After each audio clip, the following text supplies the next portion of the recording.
Trooper Cody and Steve with one of our light horse videos, and this is a blazing hot sunny day reminiscent of the Middle East in some regards, and that's what we're going to talk about. We're going to talk about the Beersheba Charge of the 31st of October 1917, and you think, oh no, not again, how many times do we have to hear about this? I bet you haven't heard this twist, and that is that glorious charge, very light casualties, magic movie, books, history, mythology, the 31st of October 1917, and it didn't need to happen. The whole point of the Beersheba Charge was that the Allies could not take Gaza. Gaza was so well fortified they couldn't take Gaza. They needed to take Gaza to take the entire Middle East, the collapse of the Middle East, the collapse of the Ottoman Empire. Too heavily defended. They came up with a plan. Let's go to the end of the flank. Beersheba, take Beersheba, we'll be able to go around behind and then take Gaza from behind, attacking on two fronts. Why didn't it need to happen? Because on the 26th of March 1917, months before the Beersheba Charge, Gaza was already taken. Everything that happened after the 26th of March to the 31st of October that year was wasted, was unnecessary. In the history books of the British military, who want to downplay this, they say it was an inglorious military farce. It's called the Gaza fiasco. They say it was due to a convoluted, unworkable chain of command, suffering from abysmal communication. So what happened on the 26th of March 1917? We have three blokes in charge of the attack on Gaza. Let's shame and name them. They are Lieutenant General Dobell, Lieutenant General Chetwode, and Major General Dallas. What a way to go down in history. So these three clowns work out this plan to take Gaza. They are going to send the British forces straight to the front, straight into Gaza, to take the heights. They send Chevelle with an entire light horse.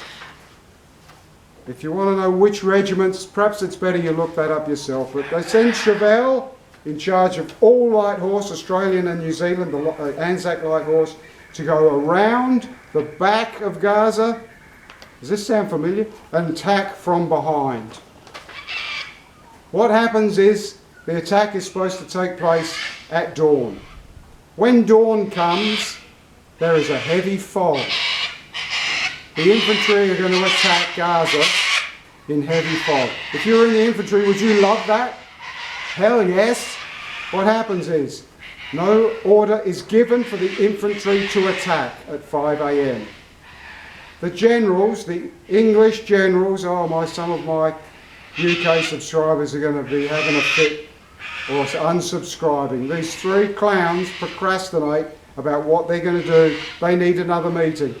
By 10 o'clock, nothing has happened. 10 in the morning, nothing has happened except the sun has come out, it's blazing in the sky, and the fog, the cover of the fog is gone. It's lifted. Meanwhile, Chevelle and all of the light horse around the back waiting for the order to charge, to go in. At this time, the primary defence of Gaza is prickly pear. Now don't get me wrong, I'm not talking about something a metre high. We are talking about massive prickly pear, very, very thick, impenetrable, in walls around the city, and maze walls, mazes into dead ends.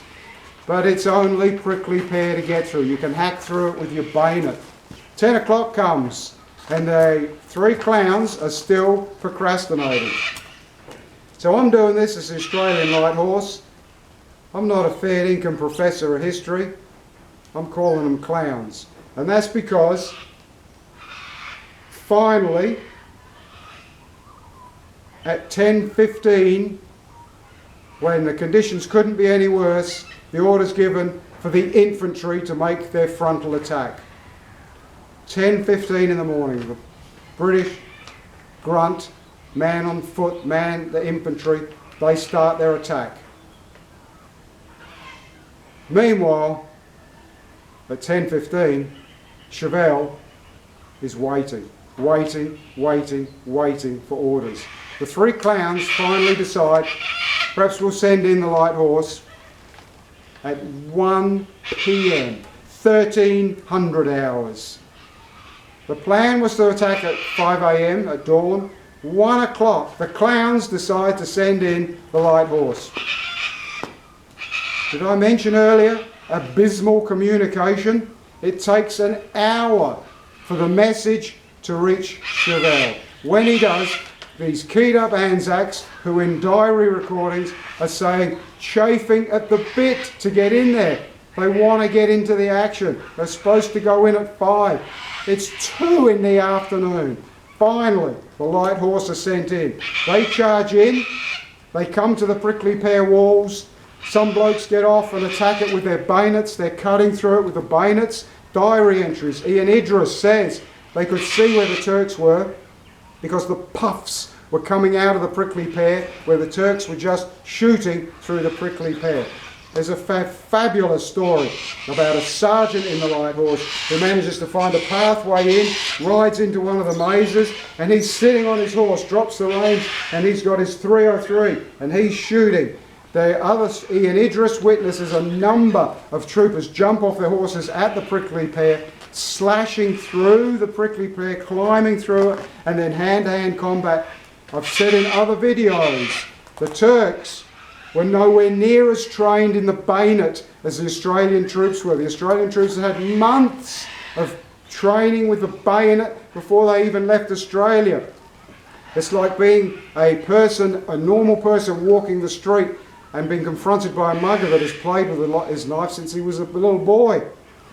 So the Turks have a fear of the long steel of the Aussies, the cold steel, and they run. They're running from the Australians. The Australian light horse take Gaza on the 26th of March 1917. Have I said that strongly enough? The British infantry, bless them, hand to hand fighting over this open ground in clear light, have almost reached the heights. And so what I guess is the light horse are in town. They are riding around freely. The people are coming out of Damascus happy with them. The town officials are recorded that they start preparing a banquet for the high-ranking generals when they come in and have taken Gaza. So I guess you know this is time now for the 3 clowns to strike again. And what happens is at 4 p.m. the message goes to retreat. The clowns are frightened and the message comes to retreat. When that happened, at 4 p.m, 6,000 Turkish reinforcements, 6,000 Turkish reinforcements had come back to retake Gaza. They had been repelled by the light horse. They had been driven off and they had retreated. 6,000 counterattackers had been driven off. The town was in the hands of the light horse and the British were almost there when the clowns say to withdraw. The sun's setting and the Australian and New Zealand high-ranking officers in charge of individual regiments are refusing to leave. They are refusing to accept the order. Chauvel protested in writing and sent a communication back saying he didn't agree with the order and wanted to be directed in writing. Interestingly enough, the two other most senior officers, one of whom was New Zealand, also sent messages back and refused to leave the line until they were directly ordered in writing to withdraw, and the clowns sent those written orders, and begrudgingly the Australian light horse left a deserted Damascus and rode out. A little while later, a prisoner was taken, and he was an educated man and a doctor, and he told, it's recorded in one of the high-ranking Australian light horse officers' diaries, he had a conversation with that doctor. The doctor knew the officer in charge of the Turkish troops who came back to take Gaza, to fight their way back into Gaza, and they were astonished that when they came back to an empty town. So then on the 26th of March, learning from their mistakes, they then set about proper gun emplacements, artillery, setting up proper barricades, embankments, sandbagging, and they did that from the 26th of March because of the three clowns. Now, I don't want to go into too much of the history because it's an abomination, but that is pretty much covered up. The messages sent back to the Home Office at the time make no mention of Gaza being taken. They talk about how the attack was of high morale and it went well, completely whitewashed during the war. It only all came out after the war was over, and of course by then the Spanish flu's decimating the planet. It all seemed pretty much moot, I guess you could say, and it's not really talked about that much because Australians don't get their history out there too much, and the Poms sure as hell aren't going to talk about it much. But that's why the wonderful, astonishing Beersheba Charge of the 31st of October 1917 was a fabulous thing, but it never really had to happen. Again, another story about the British command being involved a lot more in those days with how rich you were and the commission you bought rather than your true skills as a military man. Anyway, cheers, thanks for watching, till next time.